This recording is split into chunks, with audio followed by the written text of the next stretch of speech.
Money FM 89.3, the best of the afternoon update. The afternoon update with Lynlee Foo. Good Tuesday afternoon to you. It's Lynlee with you on the Afternoon Update.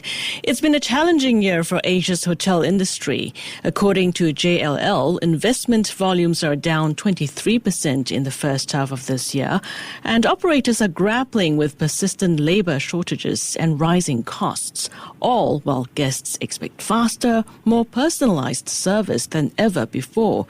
This raises a big question. In such a tough environment, how can hotels keep up or even get ahead? Today on Industry Insight, we're taking a closer look at how the region's hospitality sector is responding to these pressures and whether smarter technology investments could help turn some of these pain points into real competitive advantages. To unpack this, we're joined by Dirk Dumortier, Director of Vertical Partnerships, APAC, at communication and networking firm Alcatel-Lucent Enterprise. Dirk works closely with hotel groups across the region on their digital transformation strategies. Dirk, welcome to the Afternoon Update. Hi, Lynlee, and thanks for having me. Great to have you with us. Dirk, we've seen hotel investment volumes slide and operating costs rise. At the same time, the labor crunch hasn't let up. So from where you sit, working with hotel groups across the region, what are they telling you about the pressures they're facing right now? Yeah, it doesn't look great, right? But if you talk to these hospitality groups, they look still positive on the longer run. Of course, like you said, with the hospitality cost raising, the labor being tight, and a lot of countries are still facing heavy shortages, while others try to adapt with the shortages.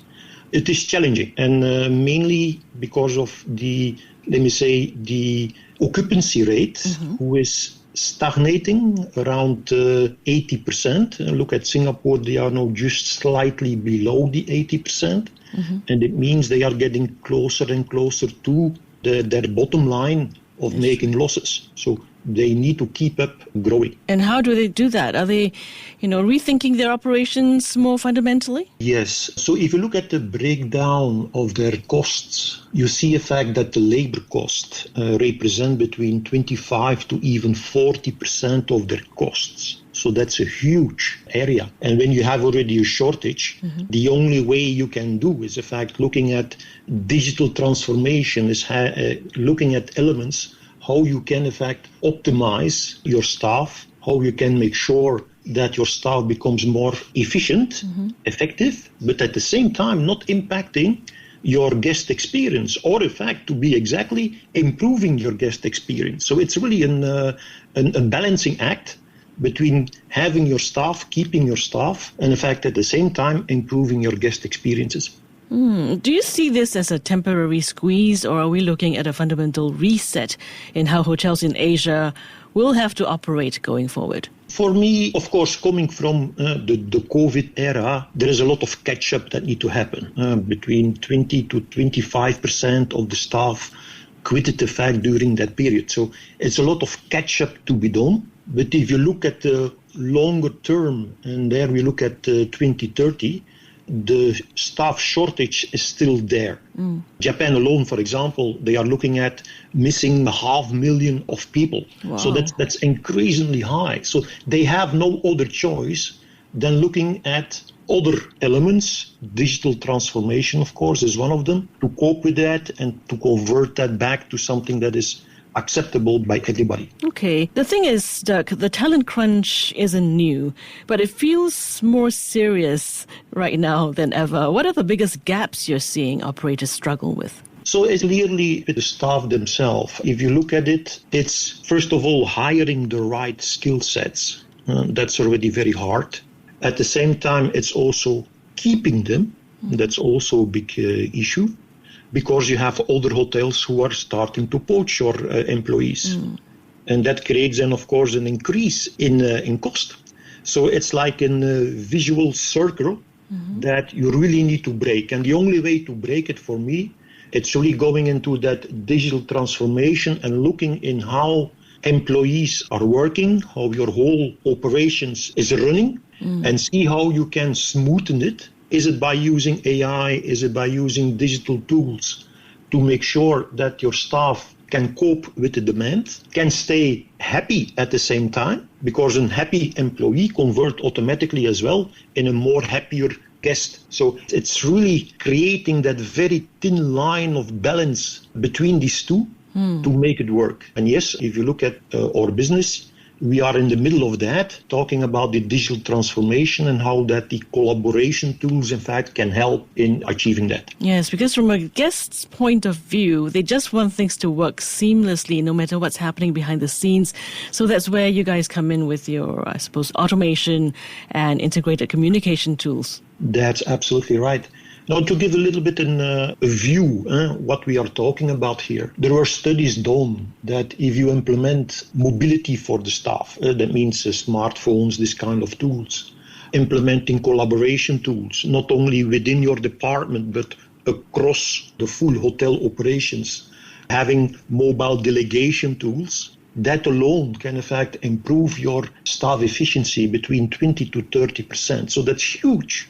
So the impact is already enormous just from that direct augmenting effect, the staff efficiency. Now, the technology goes, of course, a step further as well. And that's what I call the indirect, or where, in fact, the self-service for the guests comes into the picture. Luckily, through COVID, everybody was happy with ordering food through tablets and all the kind of things. And the youngest of us are using nothing else anymore. They don't want to talk even. So that helps indirectly as well, because instead of having the frontline people talking to your guests, the guests is in fact doing it for you. So auto check-in, check-out counters. You have the QR codes in the hotel rooms.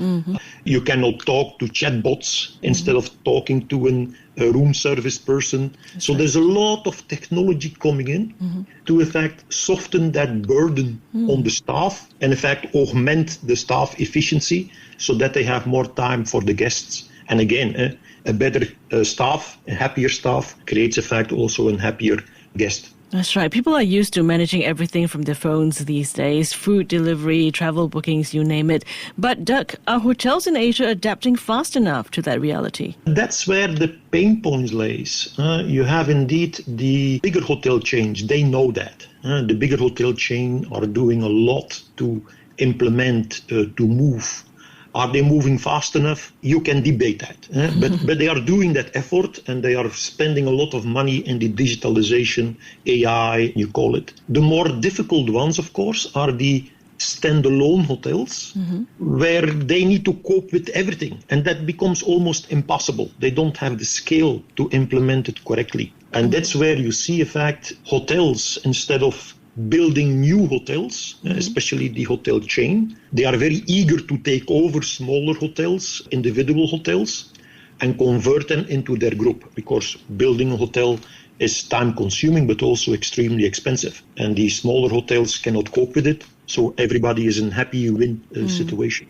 I'm curious, Dirk, you coming from the technology perspective, do you think guests actually notice when hotels adopt smarter systems, or should the best tech disappear into the background? That's a combination of two, and I like this question. I have a lot of discussions like that with the hotel owners, the GMs, and so on and so on. It's a bit of a give and take. Of course, it depends, because hospitality, hotel is a large, wide spectrum. You have from backpackers to 6-star hotels, so there is a big difference there. But to give you an example, yes, you need to try to hide all the technology in the back end. You don't put it in the face of the guest, except if the guest like to do things themselves, like ordering food and so on. That's something you give away. But to give you a nice example, we had in Kuala Lumpur, not so far out from here, 2 5-star hotels next to each other. So how do you make sure that you brand yourself a little bit different without interrupting too much technology? Now, the funny thing is, one of the hotels was claiming no, I don't want technology, it's personal contact, business as usual. You need to have a butler who is almost the English style of butler, hidden behind, nobody sees, but is there automatically to help you. Now, the other hotel was changing, and they were adding a robot, a delivery robot.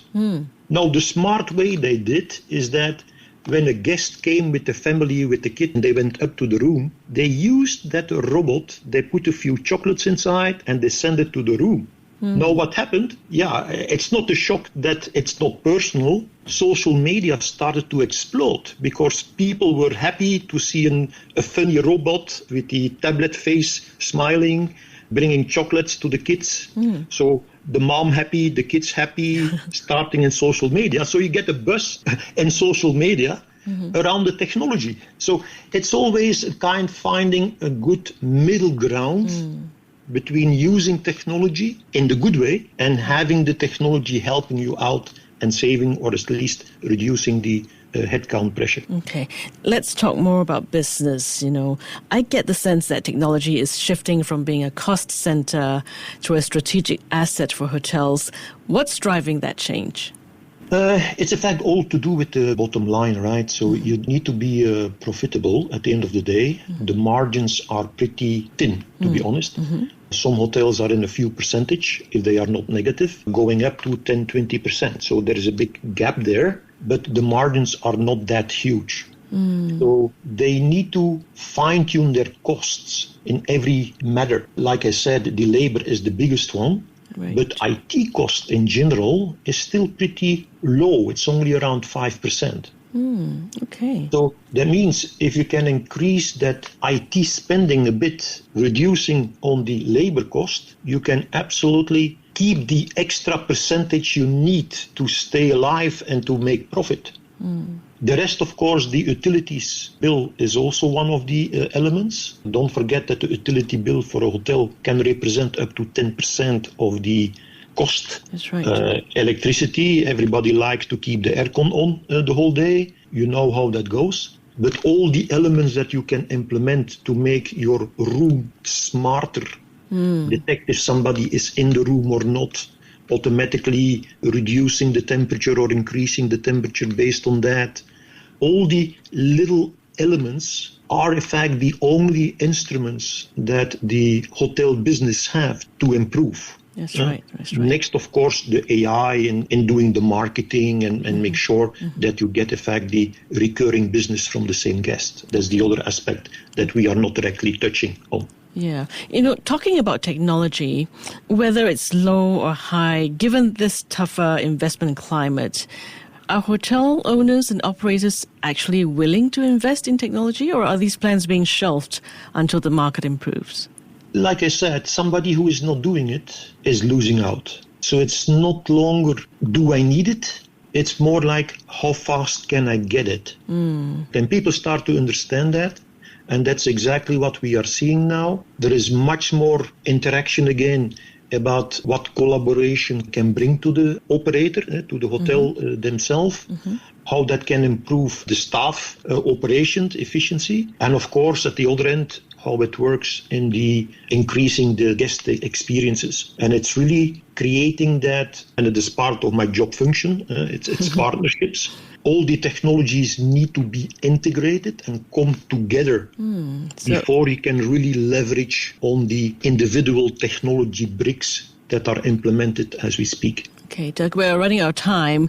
I suppose it's all about spending smarter, right? Yes, and exactly. Looking a few years ahead, what's going to separate the hotels that thrive from those that struggle, That's really finding that thin balance between using technology for the good, technology that helps, that leverage, that empowers the guest, while at the same time making sure that you can control your cost by implementing the same smart elements. Is it AI? Is it the smart rooms?